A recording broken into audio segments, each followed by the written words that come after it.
Hello students, आप सभी का स्वागत है साजी ट्यूशन की एक नई वीडियो में। एंड आज की इस वीडियो में हम cell cycle and cell division जो हमारा चैप्टर है इसे रिवाइज करने वाले हैं। ये जो रिवीजन होगी कम्प्लीटली एनसीईआरटी बेस्ड होगी, तो दोनों ही क्लासेस के लिए इंपॉर्टेंट है या यूजफुल है, चाहे आप क्लास 11th के एग्जाम की प्रिपरेशन कर रहे हो या फिर आप नीट एग्जामिनेशन की प्रिपरेशन कर रहे हो। एंड आपसे एक रिक्वेस्ट है कि इस वीडियो को एंड तक देखना, एंड अगर आपको अच्छी लगे तो एक लाइक देना एंड अपने दोस्तों के साथ शेयर करना। एंड तक जरूर देखना, क्योंकि मैं आपको बीच बीच में कुछ इंपॉर्टेंट क्वेश्चंस भी बताऊंगा जहां से नीट एग्जामिनेशन में क्वेश्चंस पूछे जाते हैं। तो टाइम वेस्ट ना करते हुए हम आज की वीडियो को स्टार्ट करते हैं। सबसे पहले, किसी भी लिविंग सेल की क्या कैरेक्टरिस्टिक होती है आपको ये पता होनी चाहिए। तो कोई भी लिविंग सेल हो वो सबसे पहले अपनी ग्रोथ करेगी एंड उसके बाद क्या करेगी, अपना रिप्रोडक्शन करेगी। यहाँ पे रिप्रोडक्शन से मतलब है कि अपना वो नंबर इंक्रीज करेगी। ठीक है, क्या मतलब है रिप्रोडक्शन से, कि यहाँ पे वो अपना नंबर इंक्रीज करेगी। तो देखिए, चाहे लिविंग सेल हो या फिर कोई भी लिविंग ऑर्गेनिज्म हो, ग्रोथ एंड रिप्रोडक्शन उसकी एक फंडामेंटल कैरेक्टरिस्टिक है। इन केस आप ह्यूमन का केस ले लीजिए, वो भी क्या होते हैं, ग्रोथ करते हैं, उसके बाद उनकी रिप्रोडक्टिव फेज आती है जहाँ पे वो रिप्रोडक्शन करके नई प्रोजेनिस बनाते हैं। उसी तरीके से सेल में भी क्या होती है, ग्रोथ होती है एंड वो रिप्रोडक्शन करते हैं एंड अपनी प्रोजेनिस बढ़ाते हैं। यहाँ पे रिप्रोडक्शन का मतलब है कि वो अपने नंबर को इंक्रीज करते हैं, यानी एक सेल डिवाइड होकर दो सेल बनाती है, वो डिवाइड होकर और सेल बनाती है। ठीक है, सो हमें क्या पढ़ना है, सेल साइकिल। सेल साइकिल होता क्या है, sequence of event by which a cell duplicate its genome, synthesize other constituent and eventually divide into two daughter cell। यानी सेल साइकिल क्या है, वो सारे इवेंट्स जिनके थ्रू एक सेल डिवाइड होके दो डॉटर सेल्स बनाती है, उन सारे इवेंट्स को हम क्या बोलते हैं, सेल साइकिल बोलते हैं। जैसे कोई भी जो सेल है वो सबसे पहले क्या करेगी, अपनी ग्रोथ करेगी। ठीक है, ग्रोथ करेगी, उसके बाद उसमें क्या होगा, डीएनए का रेप्लिकेशन होगा। डीएनए का रेप्लिकेशन होगा। देखिए, जैसे यहाँ पे बोला भी गया है, सेल डुप्लीकेशन इट जीनोम, यानी जो भी उसका जेनेटिक मटेरियल है उसका डुप्लीकेशन करेगी। उसके बाद वो क्या करेगी, जब डीएनए रेप्लिकेशन हो जाएगा तो उसके बाद वो अपने जो भी उसके सेल ऑर्गेनेलीज हैं उन्हें बनाएगी एंड उसके बाद उसमें क्या हो जाएगा, सेल डिवीजन हो जाएगा। तो ये जो सारे सीक्वेंस है कि ग्रोथ होना या डीएनए रेप्लिकेशन होना, उसके बाद सेल का डिवीजन होना एंड सेल डिवीजन होकर दो डॉटर सेल बनेगी, वो फिर से क्या करेंगी, ग्रोथ करेंगी। ग्रोथ के बाद उनका डीएनए रेप्लिकेशन होगा, उसके बाद से फिर से वो सेल डिवीजन करेंगी। तो ये जो पूरा इवेंट है, इसी चीज को हम बोलते हैं सेल साइकिल। ये एक कोऑर्डिनेट वे में होता है। कोऑर्डिनेट वे में मतलब कि हमारी एक नई सेल बनी, वो पहले ग्रोथ करेगी, फिर उसमें डीएनए रेप्लिकेशन होगा, उसके बाद उसमें दोबारा से सेल डिवीजन होगी, फिर वहां से जो सेल बनी उसमें फिर से ग्रोथ होगी, उसमें फिर से डीएनए रेप्लिकेशन होगा, फिर से डिवीजन होगी, फिर वहां से जो सेल बनेंगी उसमें ग्रोथ होगी, फिर डीएनए रेप्लिकेशन, फिर सेल डिवीजन। यानी इवेंट जो है सीक्वेंस वाइज होंगे, जो भी होंगे। ठीक है, एंड ये जेनेटिक कंट्रोल के अंडर होती है। जेनेटिक कंट्रोल मीन्स हमारा जेनेटिक मटेरियल से कंट्रोल कर लेता है। जैसे हमारे सेल के पास एक प्रॉपर्टी होती है, कॉन्टैक्ट इनहिबिटेशन की प्रॉपर्टी होती है। कॉन्टैक्ट इनहिबिटेशन क्या होता है कि जब एक सेल दूसरे सेल के कॉन्टैक्ट में आ जाती है तो वो डिवीजन करना बंद कर देती है। एंड ये जो प्रॉपर्टी मैं आपको बता रहा हूँ, ये ज्यादातर मल्टीसेलुलर ऑर्गेनिजम्स में देखी जाती है, जैसे ह्यूमंस में। तो अगर मान लीजिए हमारा जेनेटिक कंट्रोल लॉस हो जाता है, तो इसके चलते मल्टीसेलुलर ऑर्गेनिज्म जो है उन्हें डिजीज भी हो सकती है। जैसे आप पढ़ेंगे कैंसर, जो आप क्लास 12 में chapter 8 human health and disease में पढ़ेंगे। सो देखिए, किसी भी सेल साइकिल में कौन कौन से बेसिक स्टेप होंगे। सबसे पहले सेल का डिवीजन होगा जो एम फेज में होता है, ठीक है, जिसे हम माइटोटिक फेज भी बोलते हैं। उसके बाद डीएनए का रेप्लिकेशन होगा जो एस फेज में होता है, एंड इसके बाद सेल की ग्रोथ होगी एंड वो सेल ग्रोथ फिर से मतलब सेल की ग्रोथ होने के बाद फिर से वो डिवाइड करेगा, फिर से उसमें डीएनए रेप्लिकेशन होगा एंड फिर से सेल की ग्रोथ जो है वो होगी। इसके बाद हम पढ़ते हैं फेजेस ऑफ सेल साइकिल, यानी किसी भी सेल के साइकिल में, यानी उसके डिवीजन से लेके उसके नए से बनने तक एंड फिर से डिवीजन होने तक उसमें कौन कौन से फेज होते हैं। तो इसमें हमारे दो फेज होते हैं, एक हमारा होता है इंटरफेज, एक हमारा होता है एम फेज। एम फेज हमारा एक्चुअल डिवीजन का फेज होता है, जहां पे एक्चुअल डिवीजन होती है। एंड इंटरफेज हमारा वो फेज होता है जहां पे जो सेल है वो अपनी ग्रोथ करती है, अपने डीएनए का रेप्लिकेशन करती है। ठीक है, तो इंटरफेज में हमारे कौन कौन से फेज आते हैं, G1 phase, S phase and G2 phase. In phases को अभी हम आगे थोड़ा डिस्कस करेंगे। देखिए मैंने जैसे बता दिया, एम फेज जो है वो एक्चुअल सेल डिवीजन के फेज को रिप्रेजेंट करता है, एंड जो इंटरफेज है ये हमारा रेस्टिंग फेज होता है, जहाँ पे सेल अपने आप को प्रिपेयर करती है डिवीजन के लिए। अब हम G2 G1 फेज को हल्का फुल्का देख लेते हैं होते क्या है। देखिए सबसे पहला हमारा एक क्या पढ़ी हमने, एम फेज, जिसमें क्या होगा, एक्चुअल में फेज जो सेल है हमारी वो डिवाइड करेगी, ठीक है। इसके बाद हमारा एक होता है एस फेज। एस फेज में क्या होता है, डीएनए का रेप्लिकेशन होता है। क्या होता है, डीएनए का रेप्लिकेशन होता है, ठीक है, डीएनए का रेप्लिकेशन होता है।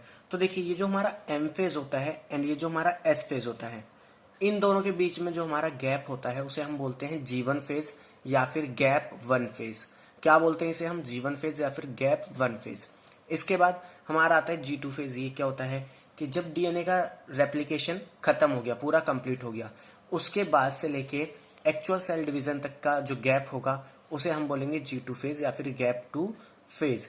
अब इसके ड्यूरेशन की हम बात कर लेते हैं थोड़ा। देखिए क्या होता है, ह्यूमन में जो सेल होती है, जो ह्यूमन सेल होती है वो 24 आवर में कंप्लीट डिवीजन करती है, ठीक है, उसे 24 घंटे लगते हैं डिवीजन करने में। तो 24 घंटे में से जो हमारा G1 फेज होता है ये 8 से 12 घंटे का होता है, एंड जो हमारा एस फेज होता है यानी डीएनए रेप्लिकेशन का फेज होता है ये 6 से 8 घंटे का होता है, एंड जो हमारा G2 फेज यानी गैप 2 फेज होता है ये 3 से 4 घंटे का होता है, एंड जो हमारा एम फेज होता है यानी एक्चुअल सेल डिवीजन का जो फेज होता है वो 1 घंटे का होता है। तो यहाँ पे आप एक चीज नोटिस करिए कि इंटरफेज यहाँ पे अकेले 23 आवर का है, एंड एम फेज क्या है, अकेला 1 आवर का है। तो यहाँ पे देखिए इंटरफेज क्या है, 95% टाइम कंसिस्ट कर रहा है पूरे सेल साइकिल का।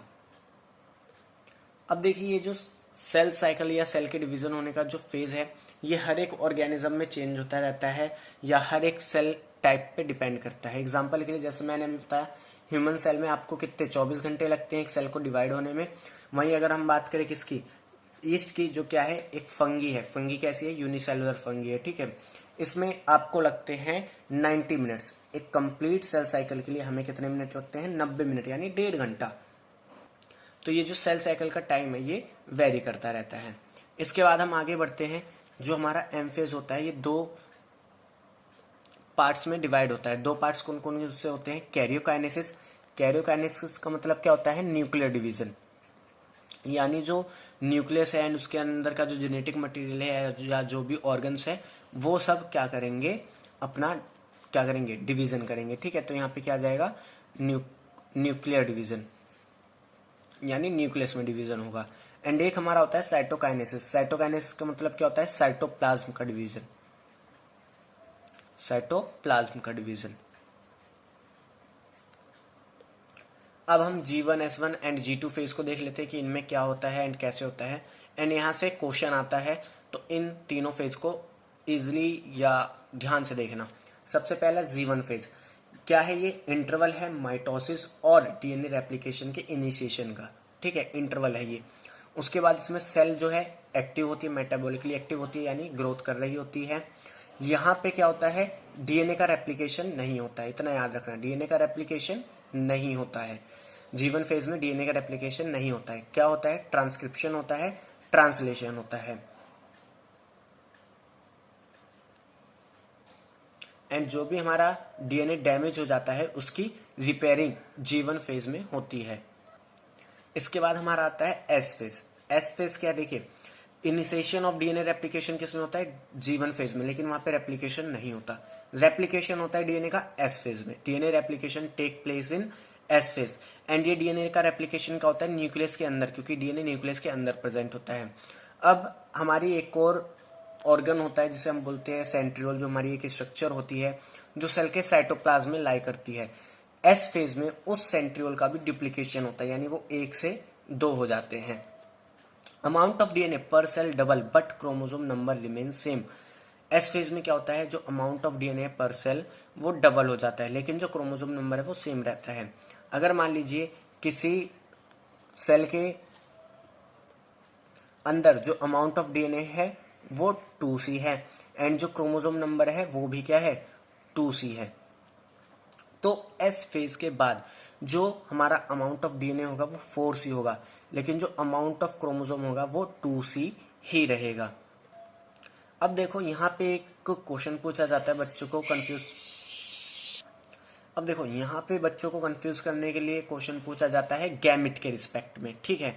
तो गैमेट के रिस्पेक्ट में देखो समझो क्या होता है, कोई भी एक सेल है, इसके अंदर क्या है हमारा 2C क्या है, हमारा 2C हमारा डीएनए है, एंड इसमें 2C हमारा क्या है, क्रोमोसोम है। तो जब ये गैमेट बनाएगा, गैमेट कैसे बनाएगा, मियोसिस से बनाता है, जिससे हम आगे पढ़ेंगे कि ये मियोसिस होती कैसे है, ठीक है। तो ये 2C से क्या हो जाएगा, हाफ हो जाएगा, कितना हो जाएगा, C हो जाएगा, एंड क्रोमोसोम भी क्या हो जाएगा हमारा यहाँ पे C हो जाएगा। तो यहाँ देखो गैमेट में क्या है, C अमाउंट ऑफ डीएनए है, एंड सेल में S फेज के बाद कितना है, 4C डीएनए है। तो यहाँ पे डीएनए क्या हो गया, 4 टाइम्स हो गया गैमेट के रिस्पेक्ट में। एंड क्रोमोसोम देखो यहाँ पे क्रोमोसोम C अमाउंट है, यहाँ पे 2C अमाउंट है, तो ये यहाँ पे 2 टाइम्स हो गया। सो इतना आपको समझ में आ गया होगा। अब हम बढ़ते हैं G2 फेज पे। G2 फेज क्या होता है, इंटरवल होता है S phase and M phase में, यानी जब डीएनए रेप्लिकेशन खत्म हो गई, खत्म होने से लेके अब डिवीजन होने तक का जो गैप होता है उसे हम बोलते हैं G2 phase. And S phase में मैं एक चीज बताना भूल गया, देखिए यहाँ पे डीएनए का क्या होता है, रेप्लिकेशन होता है, यानी नंबर ऑफ डीएनए बढ़ते हैं। तो यहाँ पे हिस्टोन का भी क्या होता है, प्रिपरेशन होता है, यानी सिंथेसाइज होता है, क्योंकि हिस्टोन एंड डीएनए आपस में मिलकर क्या बनाते हैं, न्यूक्लियोसोम बनाते हैं, जो आप class 12 molecular basis of inheritance में पढ़ेंगे, ठीक है, जहां पे डीएनए की पैकेजिंग होती है। तो डीएनए को बाइंड करने के लिए हिस्टोन का बनना भी जरूरी होता है, तो हिस्टोन भी एस फेज में बनता है। अब देखिए एस फेज को थोड़ा और अच्छे से समझ लीजिए। देखिए क्या होता है, जीवन में हमारा एक क्रोमोसोम होता है, एक क्रोमेटिन होता है। देखिए क्रोमोसोम बेसिकली क्या है, क्रोमोसोम कंडेंस फॉर्म होती है क्रोमेटिन की, क्या है हमारा, कंडेंस फॉर्म है। एंड क्रोमेटिन किसकी कंडेंस फॉर्म होता है, डीएनए की। कई सारे डीएनए कंडेंस होके क्रोमेटिन बनाते हैं, कई सारे क्रोमेटिन कंडेंस होके क्रोमोसोम बनाते हैं, ठीक है। सो अगर जीवन फेज में मैं देखूं तो ये मान लीजिए क्या है, हमारा पूरी एक स्ट्रक्चर है, तो इसी को हम क्रोमोसोम बोलेंगे, इसी को हम क्रोमेटिन बोलेंगे। तो यहाँ पे एक क्रोमोसोम है, एक क्रोमेटिन है। लेकिन G2 फेज में क्या होता है, क्रोमेटिन का नंबर डबल हो जाता है, यानी अमाउंट ऑफ डीएनए डबल हो जाता है। तो यहाँ पे देखिए अमाउंट ऑफ डीएनए मैंने दिखा दिया, डबल हो गया, ठीक है। लेकिन ये दोनों एक दूसरे से जुड़े होते हैं सेंट्रोमेयर के द्वारा। तो इस पूरे को हम अभी भी एक ही क्रोमोसोम बोलते हैं। कितने क्रोमोसोम बोलते हैं, एक क्रोमोसोम बोलते हैं। एंड ये जो हमारे होते हैं सिस्टर क्रोमेटिड्स बोलते हैं, यानी ये जो हमारे दो क्रोमेटिड एक दूसरे के साथ अटैच हैं, इन्हें हम क्या बोलते हैं, सिस्टर क्रोमेटिड। एंड जिस मटेरियल के थ्रू एंड जिस स्ट्रक्चर के थ्रू अटैच होते हैं उसे हम क्या बोलते हैं, सेंट्रोमेयर। सो G2 फेज पे वापस आते हैं। इसमें मैंने बता दिया इंटरवल होता है S phase and M phase के बीच में। G2 फेज में सेल अपनी ग्रोथ कर रही होती है, एंड यहाँ पे एक प्रोटीन का फॉर्मेशन होता है जिसका नाम होता है ट्यूबलिन, जो सिंथेसाइज करती है किसका, जो सिंथेसाइज करती है ट्यूबलिन जो है वो सिंथेसाइज करती है बेसिकली स्पिंडल फाइबर का सिंथेसाइज करती है। और यही चीज यहाँ पे बोली गई है कि ये जो प्रोटीन बनता है, सिंथेसाइज होता है, ये माइटोसिस की प्रिपरेशन में मदद करता है। क्योंकि माइटोसिस में अभी पढ़ेंगे, जब एम फेज में हम पढ़ेंगे कि वहां पे स्पिंडल फाइबर का फॉर्मेशन होता है। तो इस स्पिंडल फाइबर के फॉर्मेशन में कौन हेल्प करेगा, ट्यूबलिन हेल्प करेगा। अब हम एक और स्टेज पढ़ते हैं जिसे हम बोलते हैं क्वेसेंट स्टेज, जिसे हम जी नोड से भी रिप्रेजेंट करते हैं। क्या होता है, जो कुछ सेल्स होती है हमारी बॉडी में वो डिवाइड नहीं करती, जैसे हार्ट सेल हमारी एग्जांपल हो गई, या कुछ सेल हैं वो तभी डिवाइड करती हैं जब जरूरत हो हमारी बॉडी को, यानी जब हमें कोई चोट लग गई है, हमारी कोई सेल डैमेज हो गई, तब वो डिवीजन करती हैं। तो क्या होता है, कुछ सेल्स क्या होता है, जीवन फेज के बाद एग्जिट कर जाती हैं सेल साइकिल से, यानी वो फर्दर जीवन फेज के बाद फर्दर डिवीजन नहीं करती, यानी वो डीएनए का रेप्लिकेशन नहीं करती, फिर अपना माइटोसिस नहीं करती। तो ऐसी सेल्स को हम बोलते हैं कि वो क्वेश्चन स्टेज में एंटर कर चुकी हैं। क्वेश्चन स्टेज क्या है, हमारी एक इनएक्टिव स्टेज है। सॉरी, क्वेश्चन स्टेज हमारी क्या है, नॉन प्रोलिफरेटिव स्टेज। नॉन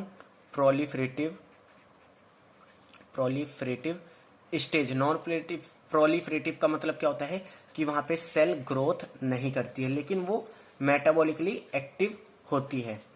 ठीक है, मेटाबॉलिकली एक्टिव होती है लेकिन वहाँ पे अपनी ग्रोथ नहीं करती है। इसके बाद अब हम आते हैं एम फेज पे, जो हमारा क्या है, एक्चुअल सेल डिवीजन का फेज है। एम फेज को बेसिकली हम माइटोसिस फेज बोलते हैं। क्या बोलते हैं? Mitosis phase. लेकिन इसमें माइटोसिस मियोसिस दोनों होती है। माइटोसिस इसलिए बोलते हैं क्योंकि ये ज्यादातर देखी जाती है, मियोसिस सिर्फ गैमेट फॉर्मेशन के दौरान देखी जाती है। इस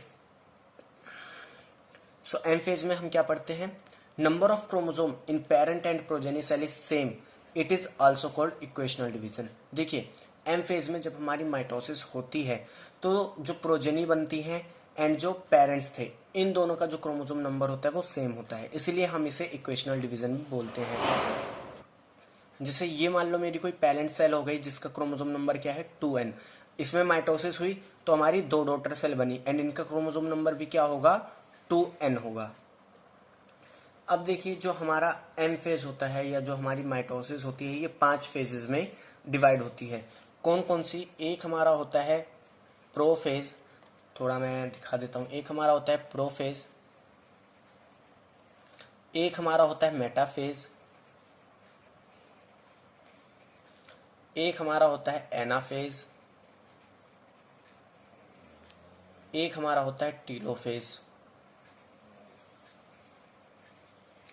तो ये 4 फेजेस होते हैं किसी भी एम फेज में, यानी किसी भी सेल के एक्चुअल डिवीजन में। कौन कौन से? Prophase, metaphase, anaphase, telophase. चारों को सीक्वेंस से याद कर लीजिए। सो चलिए हम बात करते हैं सबसे पहले प्रोफेज में। देखिए, फेज से यहाँ पे मेरा मतलब क्या है? फेज से मेरा यहाँ पे मतलब है कि किसी सेल में क्या क्या चेंजेस आ रहे हैं, उन चेंजेस को हम फेजेस के रूप में बताते हैं। ठीक है, तो सबसे पहला हमारा आता है प्रोफेज। प्रोफेज में होता है क्या है कि जो क्रोमेटिन है वो कंडेंस होके क्रोमोसोम बनाना स्टार्ट करती है। जैसे मैंने आपको बताया था कि क्रोमोसोम हमारा क्या है, कंडेंस फॉर्म होती है क्रोमेटिन की, एंड क्रोमेटिन जो है कंडेंस फॉर्म होती है किसकी, डीएनए की। सो प्रोफेज में होता क्या है, हम पहले ये समझ लेते हैं एंड उसके बाद हम नोट्स को रीड करते हैं। सबसे पहले मान लीजिए ये हमारी कोई भी क्या है, सेल है। ठीक है, क्या बनाई मैंने, ये सेल बनाई। सेल के अंदर हमारा ये क्या है, न्यूक्लियर मेम्ब्रेन है। ठीक है, एंड इसके अंदर ये हमारा जेनेटिक मटेरियल है, जिसे हम अभी क्या बोल रहे हैं, क्रोमेटिन बोल रहे हैं, क्रोमेटिन बोल रहे हैं। एंड ये हमारा क्या है, साइटोप्लाज्म है। साइटोप्लाज्म में हमारी ये क्या है, सेंट्रियोल है।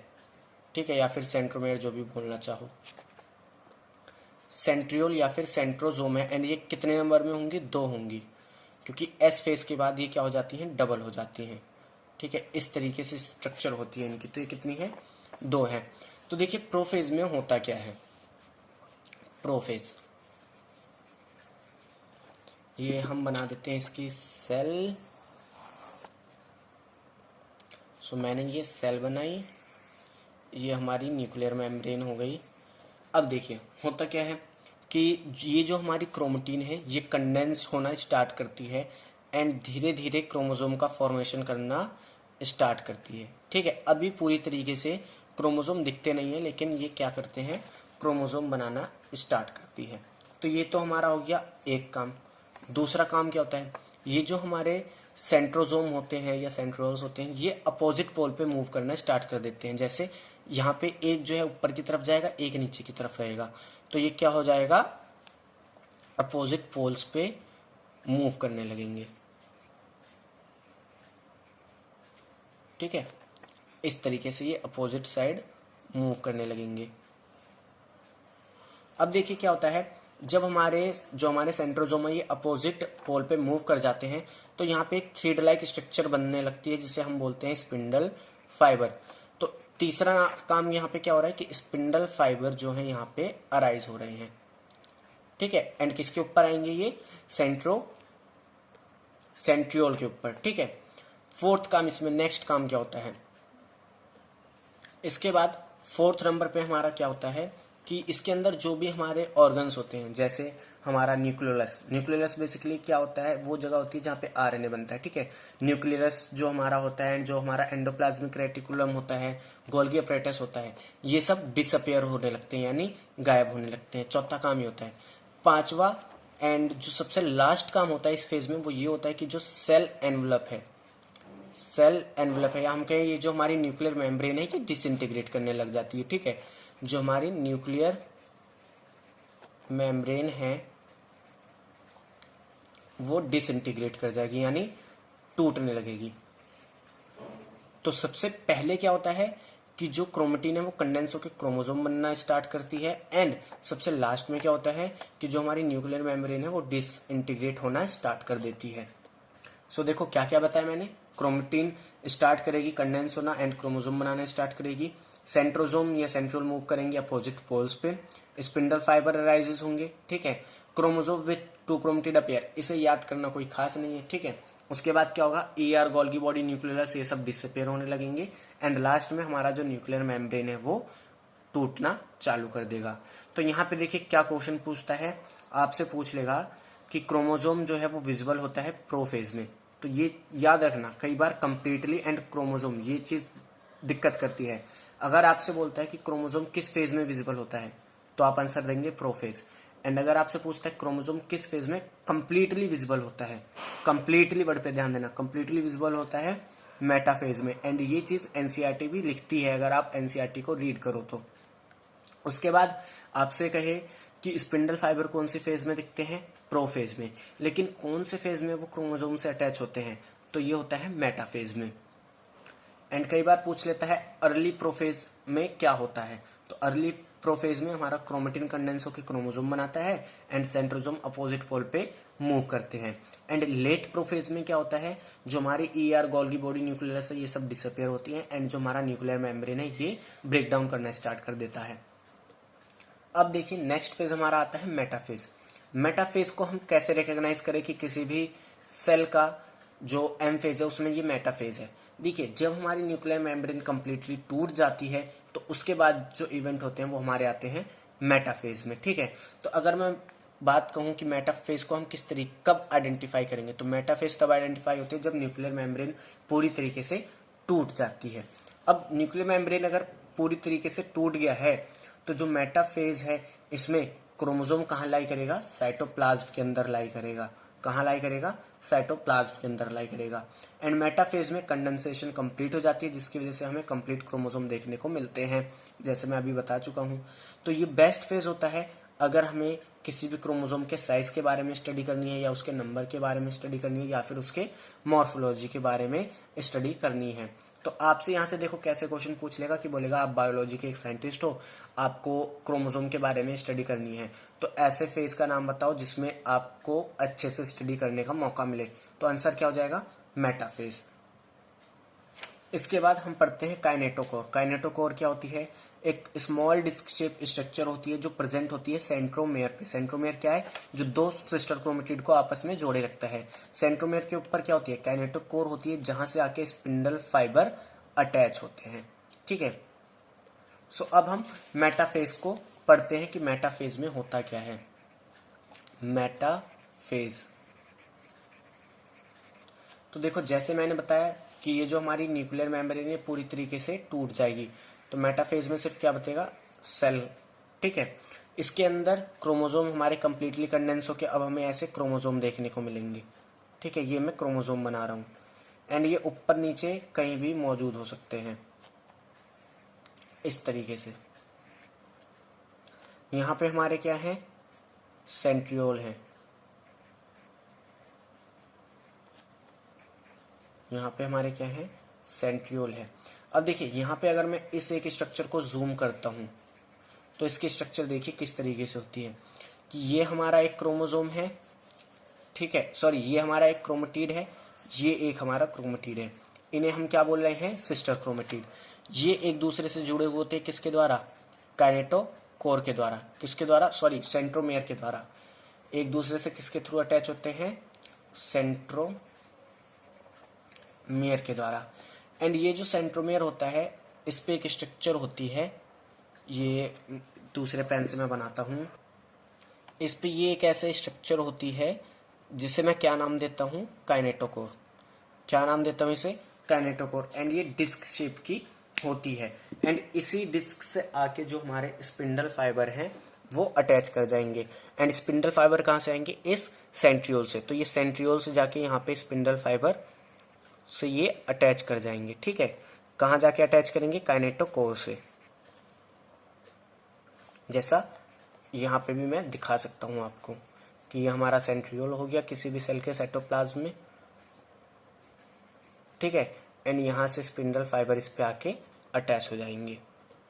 अब देखिए, जब ये स्पिंडल फाइबर इन क्रोमेटिड्स पे क्या हुए, अटैच हुए, इन क्रोमोसोम पे अटैच हुए, तो ये क्या करेंगे? स्पिंडल फाइबर इन्हें अपनी तरफ खींचेंगे।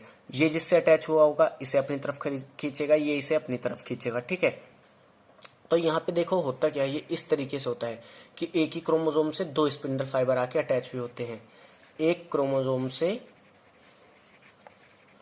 दो स्पिंडल फाइबर आके अटैच हुए होते हैं। ठीक है, जैसे एक यहाँ पे भी होगा।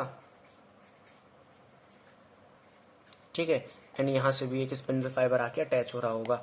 तो क्या होता है, ये भी अपनी तरफ खींचेगा, ये भी अपनी तरफ खींचेगा।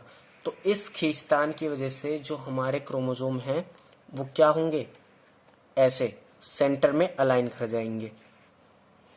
ठीक है, यहाँ पे हमारा हो गया एंड यहाँ पे हमारा हो गया। तो ये इस तरीके से सेंटर पे अलाइन कर जाते हैं। तो इस चीज को हम बोलते हैं मेटाफेजिक प्लेट। क्या बोलते हैं इसे हम? Metaphasic plate. तो ये मेटाफेजिक प्लेट क्या है?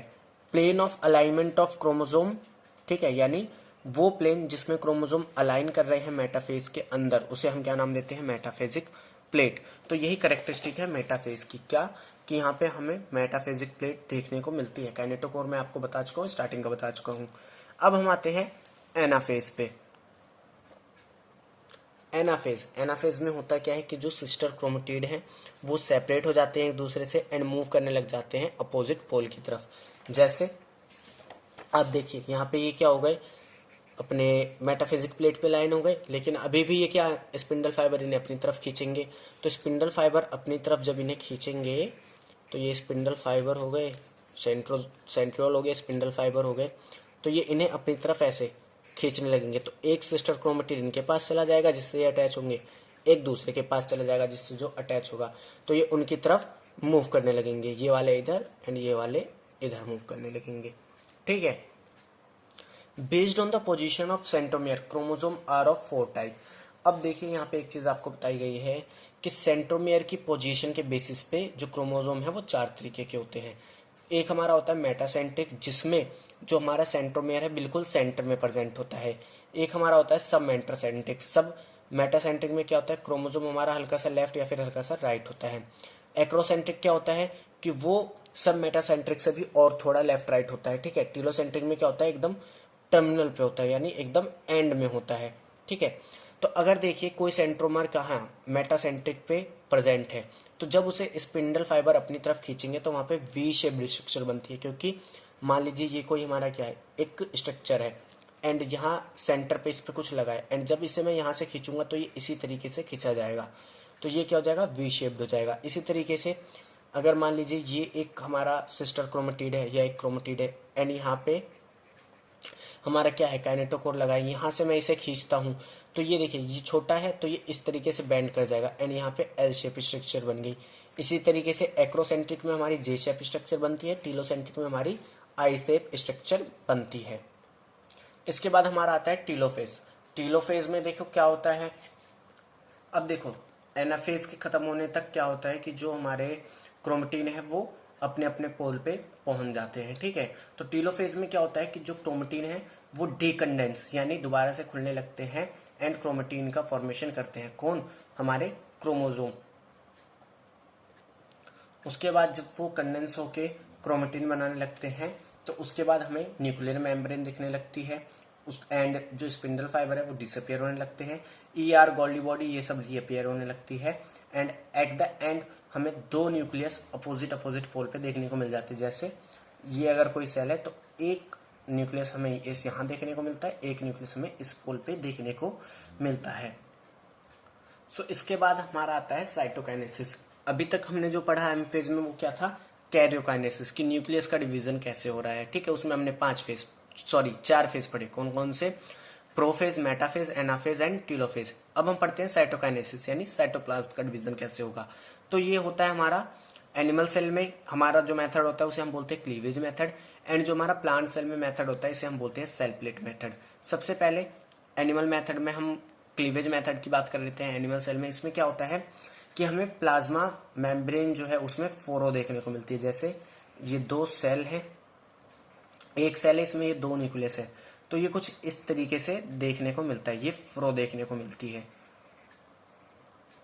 ठीक है। एंड ये फिर वो अंदर की तरफ मूव करने लगती है एंड आपस में एक दूसरे से मिलती है एंड दो सेल्स में डिवाइड हो जाती है। Appearance of a furrow in a plasma membrane, furrow gradually deepen and ultimate join the centre divide the cell cytoplasm into two, ठीक है। उसके बाद हम आते हैं सेल प्लांट मेथड पे, सॉरी सेल प्लेट मेथड पे। इसमें क्या होता है, नई सेल वॉल बनना स्टार्ट करती है, कहाँ से, मिडल से, ठीक है, जिसे हम मिडल लैमेला से रिप्रेजेंट करते हैं। जैसे ये हमारी क्या है, प्लांट सेल है, तो यहाँ पे सबसे पहले मिडल, यहाँ से हमारा क्या होगा, सेल प्लेट बनना स्टार्ट होगी एंड जब ये सेल प्लेट कंप्लीटली बन जाएगी तो वो चेंज हो जाएगी किसमें, सेल वॉल में। एंड इस तरीके से ये जो हमारी सेल वॉल है, ये जो बाहर की सेल वॉल थी प्लांट सेल में उससे मीट करेगी एंड दो सेल्स में ये डिवाइड हो जाएगी, ठीक है। इसके बाद हमारी एक कंडीशन आती है सिंक्टम। सिंक्टम होती क्या है, ये हमारी एक मल्टी न्यूक्लिएटेड कंडीशन होती है। मल्टी न्यूक्लिएटेड कंडीशन मीन्स एक सेल के अंदर कई सारे न्यूक्लियस हमें देखने को मिलते हैं। ये होता किस वजह से है कि जब हमारा कैरियोकाइनेसिस की वजह, कैरियोकाइनेसिस होने के बाद साइटोकाइनेसिस नहीं होता, कैरियोकाइनेसिस होने के बाद साइटोकाइनेसिस नहीं होता, तब हमें ये कंडीशन देखने को मिलती है। एग्जाम्पल के लिए आप कोकोनट मिल्क लिख सकते हैं, ठीक है। कोकोनट का जो पानी होता है वो हमारा क्या है, मल्टीन्यूक्लिएट होता है। सो यहाँ पे देखिए एक चीज और समझ लीजिए कि क्रोमोसोम का डिस्ट्रीब्यूशन कैसे हो गया यहाँ पे। तो देखिए सबसे पहले हमारा क्या था, ये एक क्या था, एक क्रोमेटिन था एंड एक क्या था, हमारा क्रोमोसोम था, ठीक है, एक क्रोमेटिन था। कौन से फेज में, G1 फेज में, G1 फेज में। G2 फेज में क्या हुआ यहाँ पे कि हमारे दो क्रोमेटिन बने एंड एक क्रोमोसोम बना। इसे मैंने किस में देखा, ये हमारा देखा कंप्लीटली G2 फेज में, क्योंकि S फेज में तो ये बनना स्टार्ट होता है, ठीक है, एंड बनता है, तो G2 फेज में ये हमें दिखा। तो G2 फेज में ये इस तरीके से होगा, ठीक है, इस तरीके से होता है। तो देखिए जब हमारा एनाफेज में ये एक दूसरे से यहाँ से अलग होते हैं एंड मूव करते हैं, तो अब मैं जब ये जो हमारा क्रोमोसोम है, ठीक है, ये कंडेंस होके क्या बनाएगा, क्रोमेटिन बनाएगा। तो यहाँ पे देखिए ये से भी मैं क्या बोलूँगा 23 है, ये भी क्या है 46 है, ये 46 यहाँ पे भी है, ठीक है, क्योंकि डिवीजन से पहले भी हमारे पास कितने होंगे 46 ऐसी स्ट्रक्चर होंगी, तो यहाँ पे 46 क्रोमेटिन होंगी, 46 क्रोमोसोम होंगे। लेकिन जब ये क्या होंगे, एस फेज के दौरान डबल होंगे, तो यहाँ पे 46 का 2 टाइम हो जाएगा, यानी क्रोमेटिन कितने हो जाएंगे, 92 क्रोमेटिन हो जाएंगे एंड क्रोमोसोम कितने रहेंगे, 46 रहेंगे। अब ये जो हमारे क्या है, क्रोमेटिन है, दो क्रोमेटिन है, ये दोनों क्रोमेटिन एक दूसरे से अलग होंगे एनाफेज के दौरान, तो कितने कितने होंगे, 46 होंगे। तो जो हमारी टीलोफेज के दौरान सेल बनेगी या एक न्यूक्लियस बनेगा, उसमें कितने होंगे, 46 क्रोमोसोम होंगे जो कंडेंस होके क्रोमेटिन बनाएंगे। तो यहाँ पे 46 यानी जो नंबर है क्रोमोसोम का वो सेम रहता है, पेरेंट में भी 46 एंड जो हमारे प्रोजेनी है या जो डॉटर सेल्स हैं उनमें भी 46 एंड 46 रहता है। इसके बाद हमारी आती है मियोसिस। मियोसिस देखिए ये क्या है, एक स्पेशल टाइप की सेल डिवीजन है जो इवॉल्व हुई है माइटोसिस से ही। किससे इवॉल्व हुई है ये, माइटोसिस से। It is a special kind of cell division that reduce chromosome number by half, result in production of haploid daughter cells. ये एक स्पेशल तरीके की सेल डिवीजन है जिसमें क्रोमोसोम नंबर को हाफ कर दिया जाता है, जिसकी वजह से हैप्लॉइड डॉटर सेल का प्रोडक्शन होता है। यानी अगर कोई पेरेंट सेल में 2n क्रोमोसोम है एंड उसमें मियोसिस होती है, तो वहां पे जो नई डॉटर सेल्स बनेंगी उनमें क्रोमोसोम नंबर क्या होगा, n होगा। यहाँ पे क्रोमोसोम नंबर क्या हो रहा है, कम हो रहा है, इसलिए हम इसे रिडक्शनल डिवीजन भी बोलते हैं। इसके बाद अब हम पढ़ते हैं की फीचर ऑफ मियोसिस। मियोसिस की क्या विशेषताएं होती हैं। इसमें 2 सीक्वेंटल साइकिल होती है न्यूक्लियर डिवीजन की, यानी कैरियोकाइनेसिस यहाँ पे 2 बार होता है, जिसमें हमारा एक होता है मियोसिस 1 एंड एक हमारा होता है मियोसिस 2। मियोसिस 1 स्टार्ट होता है, इनिशिएट होता है जब हमारा पेरेंटल क्रोमोसोम जो है वो रेप्लिकेट कर जाता है, यानी एस फेज के बाद हमारा म्यूसिस 1 इनिशिएट होता है। Involve pairing of homologous chromosome and recombination between them. Meiosis में हमारा क्या होता है कि दो होमोलोगस क्रोमोसोम यानी एक जैसे जो क्रोमोसोम हैं वो एक दूसरे के पास आते हैं एंड उनके बीच में रिकॉम्बिनेशन देखने को मिलता है, यानी पेयरिंग होती है। उसके बाद 4 haploid cell are form at the end of meiosis 2। Meiosis 2 के आखिरी में हमारे पास 4 हैप्लॉइड सेल बनती हैं। सो जिस तरीके से हमारे माइटोसिस में फेज थे, प्रोफेज, मेटाफेज, एनाफेज, टीलोफेज, उसी तरीके से म्यूसिस में भी फेज होते हैं। कौन कौन से? म्यूसिस में भी हमारे फेज किस तरीके से होते हैं? म्यूसिस 1 में हमारे फेज होते हैं prophase 1, metaphase 1, anaphase 1, telophase 1। Meiosis 2 में हमारे कौन कौन से फेज होते हैं? Prophase 2, metaphase 2, anaphase 2 and telophase 2। तो इन फेजेस को अब हम एक एक करके देखते हैं। तो देखो, जो हमारा प्रोफेज 1 है इसे सब डिवाइड यानी दोबारा से डिवाइड करा जाता है 5 फेजेस में। कौन कौन सी फेज होती है इसमें? नाम याद करो। लेप्टोटीन एक हमारी होती है, लेप्टोटीन एक हमारी होती है, जाइगोटीन, ठीक है, एक हमारी होती है पेक्टाइन, एक हमारी होती है डिप्लोटीन एंड एक हमारी होती है डायकाइनेसिस। तो ये 5 स्टेज होती हैं। कौन कौन सी? Leptotene, zygotene, pachytene, diplotene and diakinesis, ये 5 स्टेज होती हैं। तो सबसे पहले हम पढ़ते हैं लिप्टोटीन। लिप्टोटीन में क्या होता है?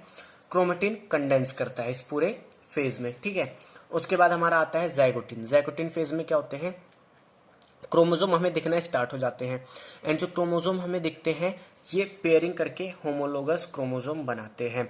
यानी जैसे जैसे हमने पढ़ा है कि 23 पेयर्स होते हैं हमारे पास क्रोमोसोम के एक ह्यूमन सेल में। तो ये पेयर कैसे होते हैं? होमोलोगस पेयर होते हैं। तो जो एक जैसे क्रोमोसोम होते हैं वो एक दूसरे के पास आने लगते हैं। जैसे मान लीजिए ये एक क्रोमोसोम है, ठीक है, इसी के जैसा एक और क्रोमोसोम है ये।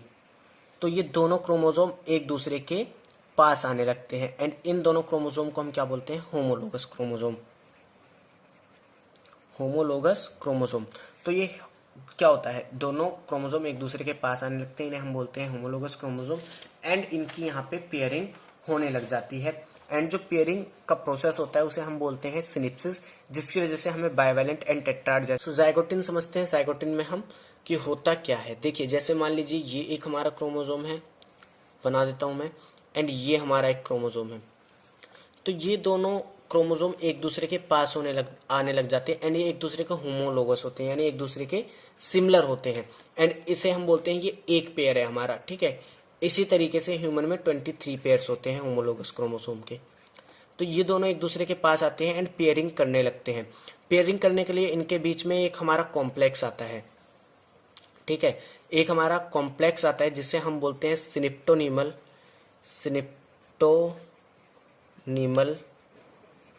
कॉम्प्लेक्स। ये सिनेप्टोनीमल कॉम्प्लेक्स क्या करता है? दोनों क्रोमोसोम को एक दूसरे के साथ जोड़ के रखता है, ठीक है। एंड देखिए अब ये दोनों क्या है? एक दूसरे से क्या है? जुड़े हुए हैं। तो यहाँ पे देखो 2 क्रोमोसोम है, इसलिए हम इन्हें बोलते हैं बाइवेलेंट। क्या बोलते हैं? बाइवेलेंट। एंड 4 क्रोमेटिड है, अगर आप काउंट करो तो 1 2 3 4, तो ये हमारे क्या हो गए? टेट्राड हो गए। तो आप चाहे बाइवेलेंट बोलो चाहे टेट्राड बोलो, बात क्या है? एक ही है। बाइवेलेंट बस किसके रिस्पेक्ट में होता है? हमारा किसके? क्रोमोसोम के रिस्पेक्ट में होता है। टेट्राड हमारा किसके रिस्पेक्ट में होता है? क्रोमेटिड के रिस्पेक्ट में होता है। एंड ये जो प्रोसेस होता है पेयरिंग का, इसे हम बोलते हैं सिनेप्सिस। क्या बोलते हैं हम इसे? सिनेप्सिस।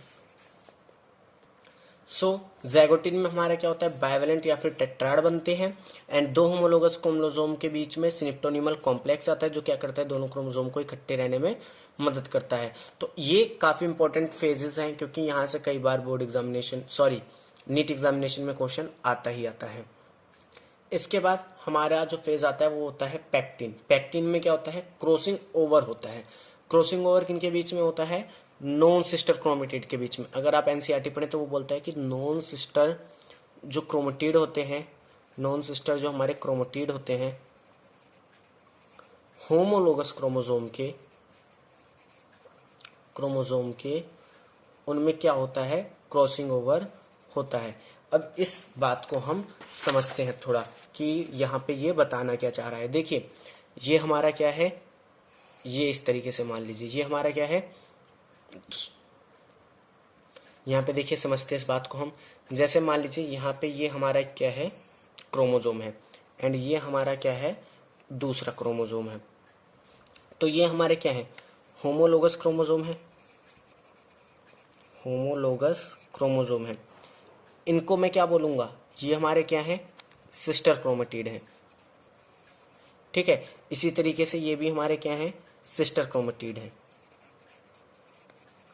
लेकिन ये जो हमारा है एंड ये जो हमारा है, ये हमारे सिस्टर क्रोमेटिड नहीं है, क्योंकि ये अलग अलग क्रोमोसोम के हैं। तो ये कैसे हैं, नॉन सिस्टर क्रोमेटिड है। क्या है ये, नॉन सिस्टर क्रोमेटिड है। तो क्या होता है पेक्टाइन फेज में कि ये जो हमारा एक क्या है, नॉन सिस्टर क्रोमेटिड है, ये दूसरे होमोलोगस क्रोमोसोम के नॉन सिस्टर क्रोमेटिड के साथ क्या करता है, क्रॉसिंग ओवर कर लेता है इस तरीके से। ठीक है, एंड ये आगे इस तरीके से कंटिन्यू होता रहता है। तो यहाँ पे ये पूरा क्या है, यहाँ पे क्रॉसिंग ओवर हो गया। ये क्रॉसिंग ओवर क्या करता है, जो भी इनकी इंफॉर्मेशन है या जो भी इनके अंदर जीन है उसे एक्सचेंज करने में मदद करता है।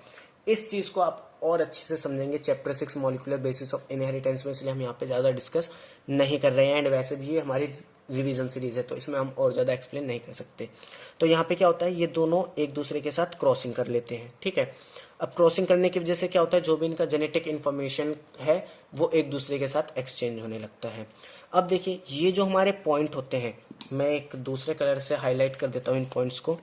ये जो हमारे पॉइंट है जहाँ पे जो दो नॉन सिस्टर क्रोमेटिड है एक दूसरे से मिल रहे हैं, ठीक है, इन पॉइंट को हम नाम देते हैं रिकॉम्बिनेंट नोड्यूल। क्या नाम देते हैं इन्हें हम, रिकॉम्बिनेंट नोड्यूल। एंड ये रिस्पॉन्सिबल होते हैं किसी भी प्रोजेनी में रिकॉम्बिनेशन शो करने के लिए। सो देखो सिनेप्टोनिमल कॉम्प्लेक्स हमारा क्या है, जो दो क्रोमोसोम को इकट्ठे होल्ड करता है। उसके बाद रिकॉम्बिनेंट नोड्यूल क्या है, point of attachment between two non sister chromatin. दो नॉन सिस्टर क्रोमेटिन के बीच में जो पॉइंट ऑफ अटैचमेंट होता है उसे हम क्या बोलते हैं, रिकॉम्बिनेंट नोड्यूल। इसके बाद हमारा आता है डिप्लोटीन। डिप्लोटीन में क्या होता है, जो भी हमारा सिनेप्टोनिमल कॉम्प्लेक्स है ये डिसोल्यूशन यानी टूटना स्टार्ट कर देता है। ठीक है, इसके टूटने की वजह से क्या होता है, जो हमारा डिप्लोटीन, इसके टूटने की वजह से क्या होता है, जो भी हमारे होमोलोगस क्रोमोसोम है वो एक दूसरे से अलग होने लगते हैं। एंड जब ये एक दूसरे से अलग होने लगते हैं तो हमारी एक क्रॉस लाइक स्ट्रक्चर बनती है जिसे हम बोलते हैं कैस्माटा। एंड ये जो हमारी डिप्लोटीन है लॉन्गेस्ट स्टेज होती है, ठीक है, पूरे म्योसिस में या पूरे सेल साइकिल में। एंड आप ह्यूमन रिप्रोडक्शन में पढ़ेंगे कि जो मैमल्स होते हैं उनकी जो फीमेल्स होती हैं उनमें जो oocytes हैं वो डिप्लोटीन में ही अरेस्ट कर जाती हैं। ठीक है, सो यहाँ पे एक बार मैं क्रॉस लाइक स्ट्रक्चर समझा देता हूँ कि जैसे हमारा एक ये बना, ठीक है, एंड एक हमारा ये क्रोमोसोम है, तो ये दोनों नॉन सिस्टर क्या होंगी, आपस में क्रॉस कर जाएंगी, क्रॉसिंग ओवर। अब जैसे जैसे ये एक दूसरे से दूर होंगी तो ये क्या होगा, क्रॉस लाइक ऐसे स्ट्रक्चर बनने लगेगा। एंड इस क्रॉस लाइक स्ट्रक्चर को हम क्या नाम देंगे, कैस्माटा। तो ये सब किस में होता है, डिप्लोटीन में होता है। ये चीज याद रखना कि कौन से फेज में क्या होता है, यहीं से क्योंकि क्वेश्चन पूछा जाता है। नेक्स्ट हमारा आता है डायाकाइनेसिस। डायाकाइनेसिस में क्या होता है, टर्मिनलाइजेशन ऑफ कैस्माटा। कैस्माटा अपने एंड में चला जाता है। जैसे मान लीजिए ये जो कैस्माटा हमारा बना, ये जब एक दूसरे से अलग होने लगेंगे तो ये हमेशा ऐसे मूव करने लग जाएगा आगे की तरफ, ठीक है, एंड एंड में टर्मिनलाइज हो जाएगा। स्पिंडल फाइबर अराइज होने लगेंगे। डायकाइनेसिस के बाद स्पिंडल फाइबर हमें दिखना चालू हो जाएंगे। सेंट्रोजोम है वो अपोजिट पोल पे मूव करने लग जाएंगे। न्यूक्लियस जो है ईयर बॉडी, अब यहाँ पे वो सारा काम होगा जो प्रोफेज में होता है। जैसे हमारे जो भी सेल ऑर्गेनली है वो डिसअपेयर होना स्टार्ट कर देंगे, क्रोमोसोम कंप्लीटली कंडेंस हो जाएगा, ठीक है, एंड जो हमारी क्या है न्यूक्लियर मेम्ब्रेन है वो भी डिसइंटीग्रेट कर जाएगी। इसके बाद हमारा आता है मेटाफेज 1। मेटाफेज 1 में क्या होगा, क्या हमारा जो मेटाफेज में होता है वो यहाँ पे भी होगा कि स्पिंडल फाइबर अटैच करेगा काइनेटोकोर से, जिसकी वजह से हमें डबल मेटाफेजिक प्लेट सीन करने को मिलेगी। डबल मेटाफेजिक प्लेट क्यों सीन करने को मिलेगी, इस चीज को समझिए। देखिए जैसे मैंने बताया कि ये हमारे दो क्या है, क्रोमोसोम है, ठीक है। अब जैसे मैंने बताया, इस ये जो हमारी क्रॉस लाइक स्ट्रक्चर बनी है, इसका टर्मलाइजेशन होता है, लेकिन ये एक दूसरे से हटते नहीं है, एक दूसरे से चिपके ही रहते हैं। इनके बीच से सिर्फ क्या होता है, सिनेप्टोनीमल कॉम्प्लेक्स गायब हो जाता है। तो यहाँ पे अब क्या होगा, स्पिंडल फाइबर, एक स्पिंडल फाइबर यहाँ पे आएगा, एक स्पिंडल फाइबर यहाँ पे आएगा।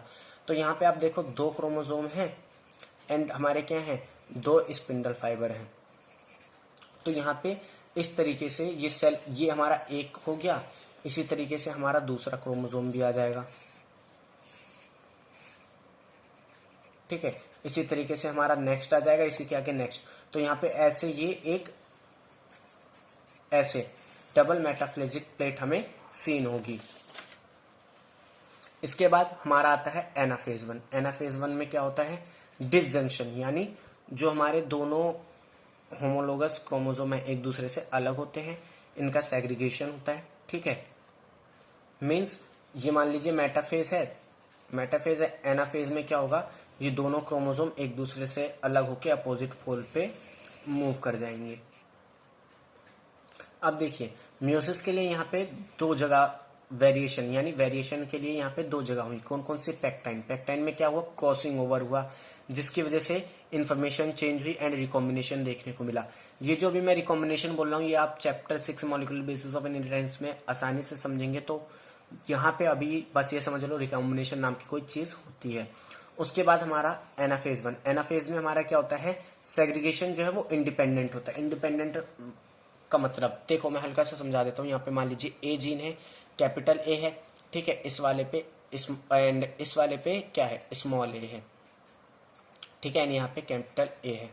इस वाले पे मान लीजिए कैपिटल बी है, यहाँ पे मान लीजिए कैपिटल बी है, इस वाले पे स्मॉल बी है, इस वाले पे स्मॉल बी है। तो यहाँ पे जब ये सेग्रीगेशन होगा, यानी एक जो हमारा क्रोमोसोम है ये दूसरे क्रोमोसोम से या दूसरे होमोलोगस क्रोमोसोम से अलग होगा। तो यहाँ पे मान लीजिए अगर जो हमारा कैपिटल ए वाला क्रोमोसोम है ये ऊपर की साइड जाता है, तो जरूरी नहीं है कि यहाँ पे भी कैपिटल बी वाला क्रोमोसोम ही ऊपर की साइड जाए, स्मॉल बी वाला क्रोमोसोम भी ऊपर जा सकता है, ठीक है। इस चीज को हम बोलते हैं लॉ ऑफ इंडिपेंडेंट असॉर्टमेंट, जो आप पढ़ेंगे किसमें, chapter 5 principle of inheritance and variation में। तो यहाँ पे सिर्फ ये समझ लो कि एक दूसरे से इंडिपेंडेंटली सेग्रीगेट करते हैं। तो इसीलिए एनाफेज 1 में भी मियोसिस देखने को, वेरिएशन देखने को मिल सकती है। क्यों, क्योंकि यहाँ पे सेग्रीगेशन होता है।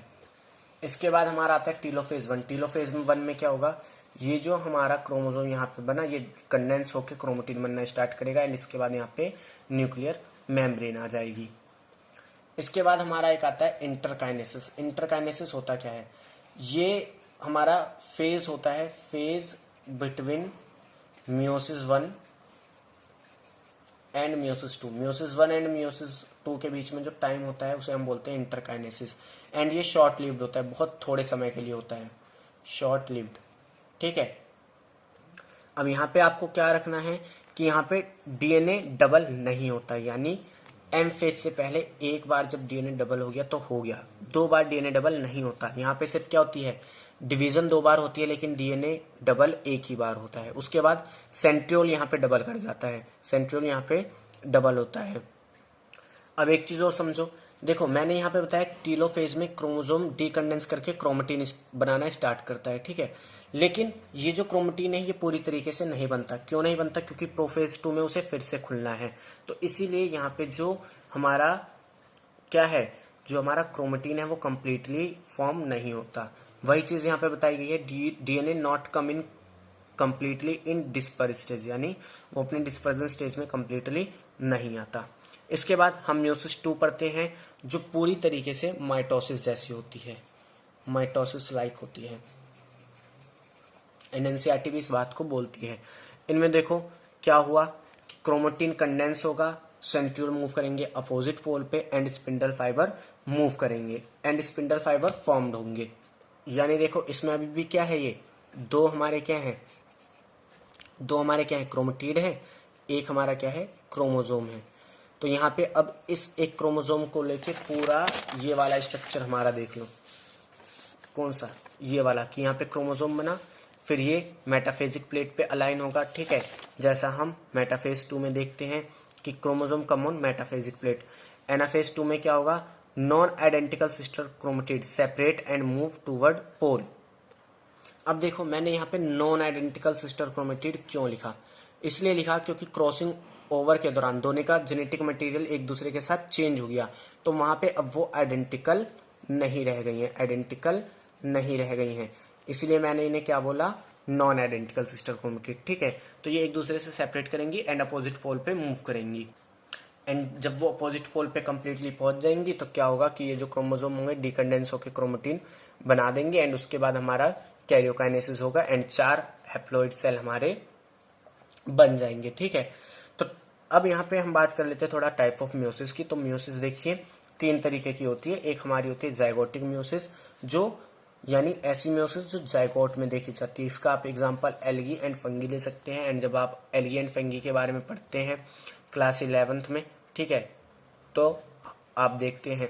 ठीक है, उसके बाद आता है स्पोरिक म्योसिस। स्पोरिक म्योसिस क्या होती है कि ये डिप्लॉयड सेल्स में होती है स्पोर के फॉर्मेशन के लिए। एग्जाम्पल के लिए आप जब एंजियोस्पर्म्स में पढ़ेंगे सेक्सुअल रिप्रोडक्शन, तो वहां पे आप देखेंगे कि जो पोलन मदर सेल होती है, ठीक है, उसमें म्योसिस होती है एंड वो क्या करता है, स्पोरोफाइट यानी पोलन ग्रेन का प्रोडक्शन करता है। उसके बाद हमारी आती है गैमेटिक म्योसिस। ये वो म्योसिस होती है जिसमें गैमेट का प्रोडक्शन होता है, यानी एक सेल में म्योसिस हुई एंड उससे गैमेट बनेंगे, तो इस म्योसिस को हम क्या बोलेंगे, गैमेटिक म्योसिस। एग्जाम्पल के लिए एनिमल। सो आज की वीडियो में इतना ही। आई होप ये वीडियो आपको अच्छी लगी होगी एंड आपको ये पूरा कंप्लीट चैप्टर समझ में आया होगा। सो आपको अगर ये चैप्टर समझ में आया, इस वीडियो को लाइक करना, अपने दोस्तों के साथ शेयर करना, एंड नेक्स्ट वीडियो में अगर आप क्वेश्चन चाहते हो तो कमेंट करके बताना। मिलते हैं नेक्स्ट वीडियो में। Thanks for watching.